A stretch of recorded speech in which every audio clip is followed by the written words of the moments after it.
Jangan takut nak, engkau akan diingatkan. Ibumu dan ayahmu boleh jadi pada waktunya akan meninggalkan engkau, tapi engkau kutitipkan kepada Allah yang Dia kekal. Kan pada waktunya kita tinggal bu anak kita. Kita tinggal, kita pangku, kita peluk, kita ciumin tuh anak kita. Ada batasnya, ada batasnya. Tapi kita berkeyakinan bahwa Allah memberikan rizki. Innallaha huwar razzaq. Bukan hanya kepada kita. Allah punya sifat ar-razzaq, ar-raziq, yang memberikan rizki. Bukan cuma kepada emaknya, kepada bapaknya. Sejak Nabi Adam alaihissalam, rezekinya Nabi Adam, sampai nanti hari kiamat, umat Nabi Muhammad, semua rezekinya ditanggung sama Allah. Bukan ente doang. Anak-anak kita semuanya dijamin oleh Allah. Itu yang membuat kita pasrah, bahwa sayangnya kita kepada anak kita nggak bisa menyentuh kasih sayang Allah kepada anak kita. Nggak apa. Yang dalam kelaparan boleh jadi seorang fakir itu, mana mungkin kemudian kau membahagiakan saudaramu, kemudian kau dibiarkan dalam kesulitan.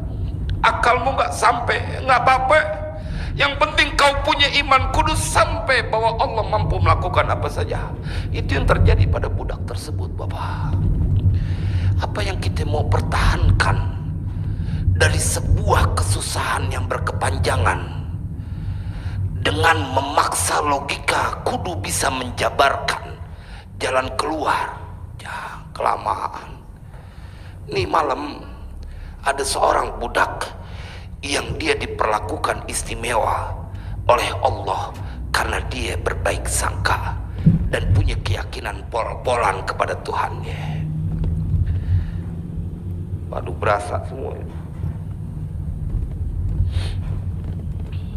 Karena ujian berjuang di jalan Allah, Pak. Kadang-kadang kita mau dilihat sejauh mana kau punya keteguhan. Ya Rabbana ighfir lana dzunubana ya Rabb.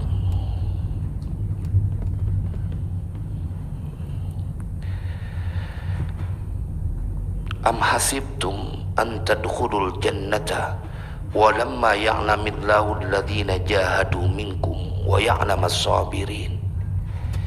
Ente kira gampang masuk surga sebelum Allah melihat siapa di antara kalian yang sungguh-sungguh berjuang di jalan Allah, dan siapa yang sabar dalam berjuang di jalan Allah. Bahwa dunia tidak akan pernah menyusahkan seseorang yang dia bermohon kepada yang memiliki dunia. Dunia nggak akan bikin kita jadi susah. Kalau kita dekat, kita datang kepada yang punya dunia. Ini sebenarnya kata kuncinya. Kadang orang suka ini, udah reject duluan. Dia mah enak ngomong begitu. Apa benar yang dia omongin? Belum tentu juga. Kalau udah Al-Quran, qul ara'aytum in ja'alallahu 'alaikumul laila sarmadan ila yaumil qiyamati man ilahun ghairullahi ya'tikum bidya afala tasma'un. Tanya kepada mereka ya Muhammad, bagaimana pendapat kalian jikalau Allah jadikan malam itu selamanya sampai hari kiamat?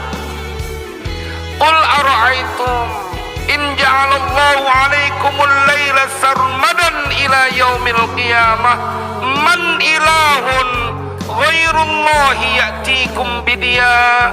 Siapa Tuhan selain Allah yang bisa mendatangkan kepada kalian cahaya? Siapa yang bisa gantiin tuh malam jadi bercahaya kalau bukan Allah? Afala tasma'un. Apakah mereka tidak mau mendengar? Ditanya lagi pada ayat lanjutannya, qul ara'aytum in ja'alallahu 'alaikumun nahara sarmadan ila yaumil qiyamati man ilahun ghairullah man ilahun ghairullahi يأتيكم بليل تسكنون فيه أفلا تبصرون. Katakan kepada mereka ya Muhammad, bagaimana pendapat kalian jikalau Allah menjadikan siang itu selama-lamanya sampai hari kiamat. In ja'alallahu alaikumun nahara sarmadan ila yaumil qiyamah man ilahun ghairullahi ya'tikum bilailin taskununa fi. Siapa Tuhan selain Allah yang bisa mendatangkan malam yang kalian bisa beristirahat, tidur di waktu malam? Afala tubsirun. Apakah kalian tidak mengambil pelajaran, tidak melihat, tidak memperhatikan? Ini kemudian saya sampaikan bahwa kalau engkau ketemu siang, kalau engkau masih ketemu malam, engkau sedang ditunjukkan oleh Allah. Allah kelewat sayang sama kita. Falamma tara al-jam'ani qala ashabu Musa inna lamudrakun. Pada saat sudah saling melihat, Fir'aun dan bala tentaranya sudah saling melihat dengan Nabi Musa dan pengikutnya terhalang oleh lautan, dan mereka berkata, Allah yang ceritakan dalam Al-Quran, qala ashabu Musa inna lamudrakun. Berkata pengikut Nabi Musa, sesungguhnya kita bakalan ketangkep, kita bakalan kekejar. Jemaah, tapi lihat, orang yang sudah kenal dengan Allah, maka dia akan diceritakan seperti pada ayat lanjutannya. Berkata Nabi Musa alaihissalam, qala kalla inna ma'iya rabbi sayahdin. Dia boleh jadi nggak tahu jalan keluarnya apa. Musa tidak tahu bagaimana menyelamatkan dirinya dan rombongannya dan pengikutnya. Tetapi satu yang tidak bisa tergoyahkan di dalam hati Musa dan orang-orang yang sudah mengenal Allah, qala kalla inna ma'iya rabbi sayahdin. Sekali-kali tidak bakal mereka bisa menangkap kita, padahal di depannya ada lautan. Jemaah, bukan urusan kita untuk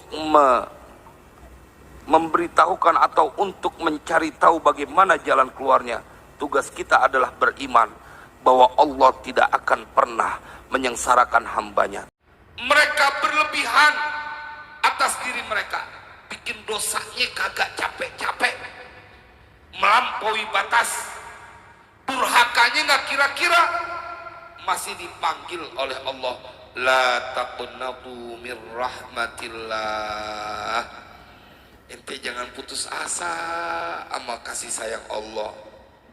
Ini pendosa, Pak, yang udah ngelampaui batas, dosanya kelewat gede, dia punya kedurhakaan, boleh jadi saban hari 24 jam dia nggak bikin dosa, cuman lempengan tidur doang. Melek bikin dosa, berhenti dosa berarti dia lagi tidur. Begitu melek bikin dosa lagi. Kayak apa nih orang bikin kedurhakaan di hadapan Allah, tapi tetap masih dipanggil sama Allah. Jangan kalian putus asa dari kasih sayangku. Bagaimana Pak kalau kita yang datang di Zawiyah Darun Nur, kayak apa Allah sayangnya sama kita? Yang durhaka saja masih dipesan sama Allah, jangan ente putus asa. Bagaimana kita yang baca Ratibul Haddad, bagaimana kita yang belajar ini kitab Sifat 20, diajak kita sama Ustaz Abdul Syukur untuk mengenal sifat Allah.